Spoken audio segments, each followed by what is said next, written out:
If your content isn't leading to conversions, we're going to explain why and how to fix it. We're going to be talking about Blair Warren's one sentence persuasion course today and how you can use the knowledge inside to make your marketing feel like an invitation to a movement. But before we do, stop burning cash on campaigns that flop and quit watching buyers bail for your competitors. Get ads that turn your prospects into brand fanatics that devour your every offer, shun your competition, and do your selling for you. The problem's not your offer, your targeting, or your creative. It's the played out marketing guru's playbook that's broken. If you're selling high ticket in a highly competitive or highly regulated market, you need something different. Discover what's actually working now at cultishcontent.com/campaigns. If you're done with launching to crickets, make your next campaign cultish. Go to cultishcontent.com/campaigns today. And now back to the show. we're excited to be here today because we're going to be talking about one of my favorite, I think it's a book. I at least listen to it as an audiobook, but I think it's also a course. Yeah. Something called One Sentence Persuasion. Have you ever heard of this? You're going to have to put me onto this audiobook. Okay. I can give you a link to it on YouTube. Cool. Blair Warren wrote this. It's either a book or it's a course that was turned into a book, but it's One Sentence Persuasion, and it's everything you need to know about persuading people all in one sentence. And it says, people will do anything for those who encourage their dreams, justify their failures, allay their fears, confirm their suspicions, and help them throw rocks at their enemies. And this is marketing in one sentence. Yeah. And it's cult building in one sentence. So we're going to get into it today. We're going to be talking about it piece by piece. Let's do it. Let's break it down. All right. So we're going to start off and we're going to go through this piece by piece. Yeah. And it's condensed, it's to the point, and each one is just a powerhouse, each statement in here. And let's start off with, people will do anything for those who encourage their dreams. I want to start it off with encouraging their dreams and why that's so powerful. And I'm going to start by saying I see a lot of marketers that do negging. That this was really popular a year or two ago, to like make fun of your audience, tease your audience, guilt them, shame them into taking action. Make them feel bad? Yeah. What? Yeah. This was I never understood it. It never resonated with me. I don't understand this. I'm a big fan of your audience should encourage, inspire, educate, entertain, inform, but never shame your audience. I'm not a big fan of shaming people into buying. I feel like that's manipulative. This right here, encourage their dreams, is such a huge thing for me. Just in general, I like to be an encouraging person. I want to see people succeed. I want to see people do their best. You're a positive person. Sometimes I have my moments. But I think that there's enough discouragement in the world. There's enough crap on the news and crap on social media, and my significant other is making me feel like crap today, and my kids not doing good in school. Like, if you want discouragement, it's abundant out there. I want to be a source of something different.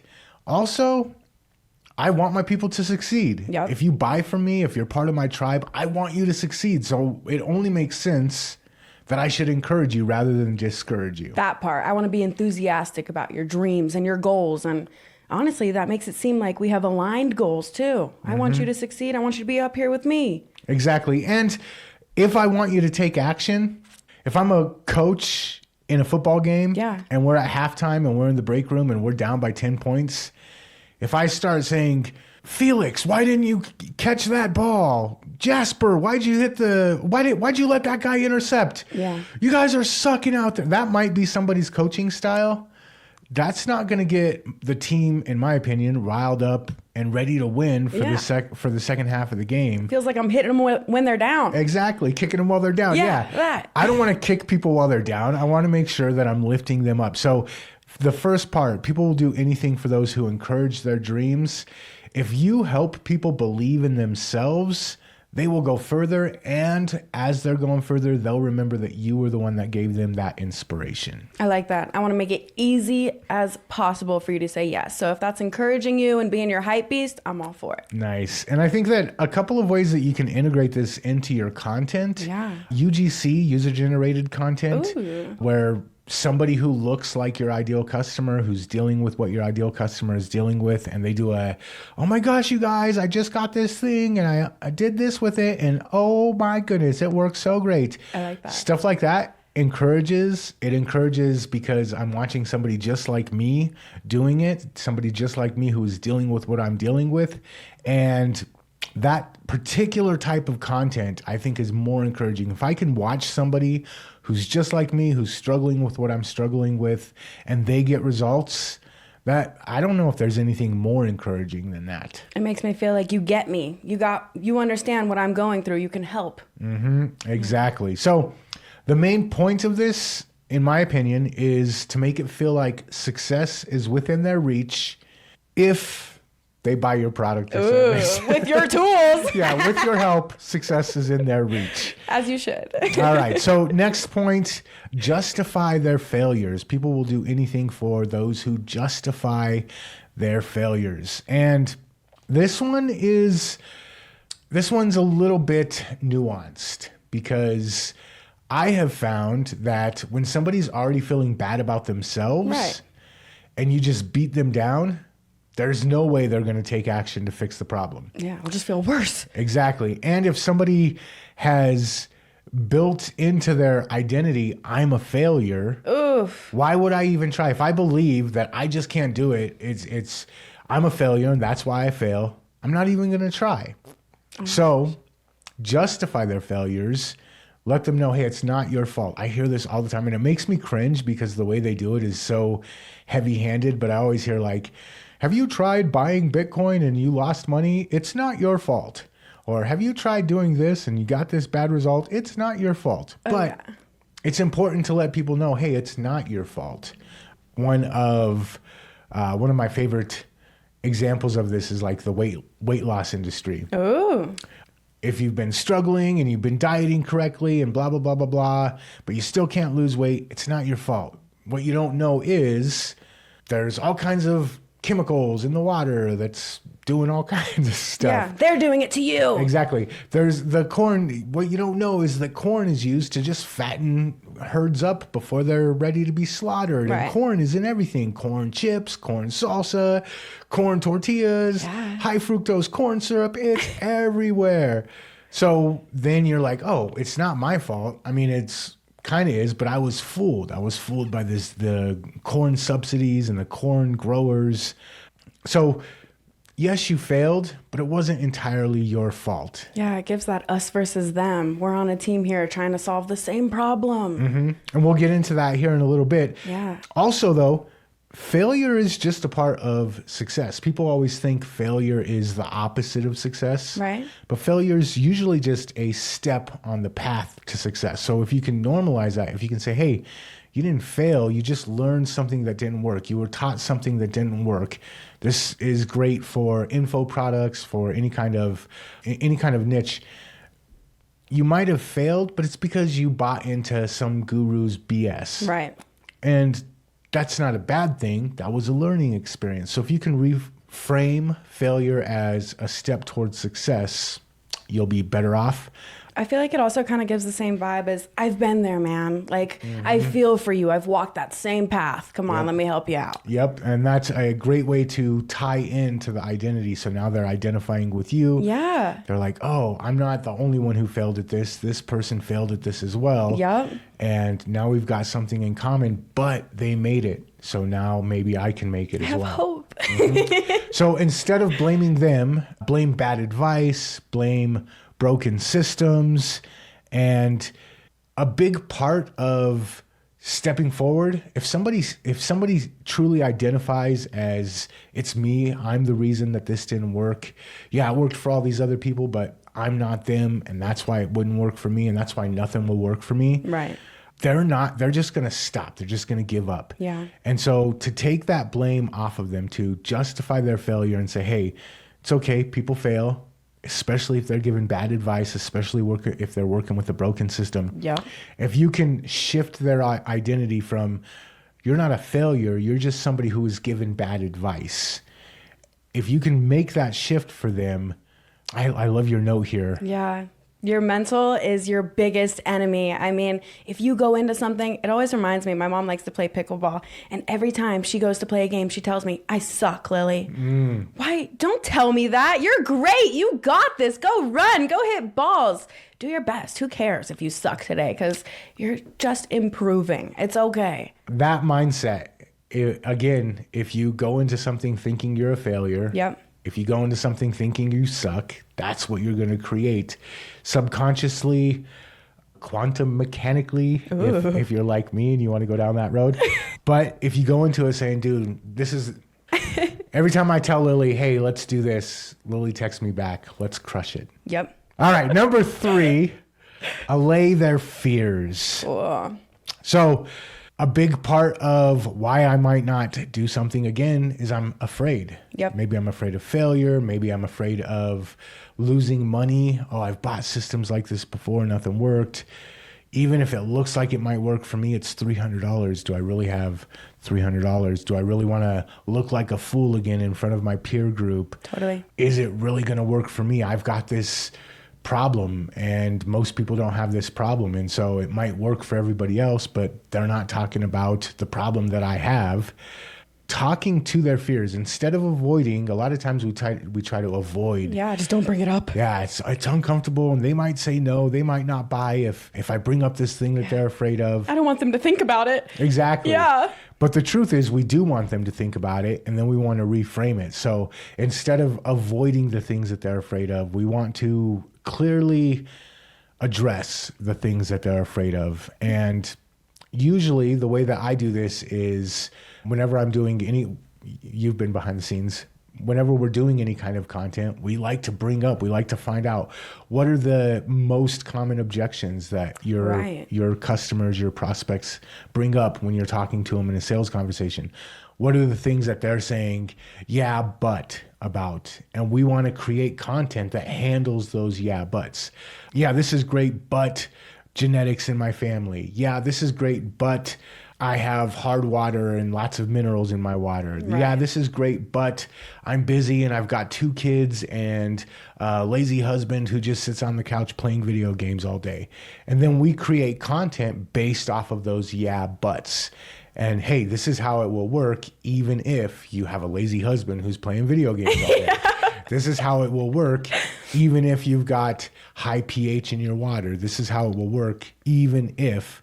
So allay their fears, bring it up, and then say, hey, this is why you don't have to worry about it though. Makes sense. I want you confident, easy to say yes. I want to make it as easy as possible. So if you're full of fear or not confident, that's going to make it really hard. And I want to alleviate that. I want to reassure you as much as I possibly can. And speaking of reassuring, risk reversal. Ooh. If your buyer feels like they're taking on all the risk, they're going to stop and not make the purchase. But if they can read a good guarantee, hey, if you do this, this, and this, follow these steps exactly, and implement this within 30 days, you'll get this. If you don't, just let me know, and I'm happy to refund your money. Something like that. Again, it's one of their fears. I'm going to fail. But no, I just gave you the exact steps you need to take. If you take these exact steps, you're going to have success. If you don't have success, I stand by it. I'm the one taking the risk on my shoulders. That is going to allay a lot of their fears. Yep. And get them to make a purchase. So rest assured, I got you. Exactly. All right, so let's bring it to the next one. Confirm their suspicions. Ooh. This one is one of the most powerful, and it ties into the next one. But a lot of people, especially nowadays, there's a grand conspiracy out to get them. Ooh. And it affects everybody. I watch on this side of any particular divide. Oh, those evil people on the other side are out to oppress us. Oh. And then on the exact opposite side, they're saying the same thing about the other people. Those evil people over there are out to oppress us. There's always like some shadowy group of people in a dark room making plans, trying to steal your money from you, trying to keep you living in the matrix.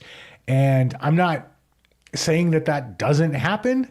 I'm not saying that people don't conspire against the masses, but I am saying that mindset is prevalent. Everybody's suspicious that the system is out to get them nowadays, that the gurus are out to loot their money and run away with their pocketbooks. Yeah. I feel like this kind of reminds me of what you said last week, where you're like, or a couple of shows ago, being vulnerable with your audience and going against what the masses says will build trust and even authority too, if you're right. Yep. Inside of whatever niche that you're in, one of the quickest ways that you can gain trust is to call out the bad behavior that your particular industry is known for. If everybody in your industry is making big promises they can't fulfill on, be the person that stands up and says, dude, I'm so sick of everybody in my industry making promises that they can't fulfill on. Yep. If everybody in your industry is making a particular claim that seems too good to be true, be the person that says, dude, I'm so sick of everybody making this claim. There's no way that it's true. Let's be real about it. There was a workout program, 10 something X, I can't remember what it was called. Okay. But their thing was, dude, you have to work your ass off to make this work. Yeah. It's 45 minutes of sweating so hard that you are about to have a heart attack. But if you do it, you're going to come out looking like freaking chiseled God or goddess. Baby, I'm down. But everybody else was like, oh, it only takes 5 minutes a day and you'll get rid of that belly fat and have 6-pack abs and you can eat what you want. And people had tried it and they're like, well, I did the 5 minutes a day. I kept eating what I want. I'm still fat as But the one person that stood up and said, no, it takes hard work. It takes dedication. You're going to have to do this 3 times a week, maybe 5 times a week. And you're going to be sweating. You're going to be drenched in sweat afterwards. Right. Instantly believable. Instantly, okay, you're calling out the BS. So when I'm watching those 5 minute a day, eat what you want, I'm suspicious. The one person that comes up and says, you are right to be suspicious because they're selling you a load of bullshit. Yeah. Now all of a sudden I trust you. Yeah, you're my friend now. You're looking out for me. Exactly. The rest were trying to trick me, so why would I trust them? So if you can call out the BS, if you can call out the mainstream advice, this is another thing. Generally, again, I hate to be like the conspiracy theory guy, but I've worked in media for almost 20 years.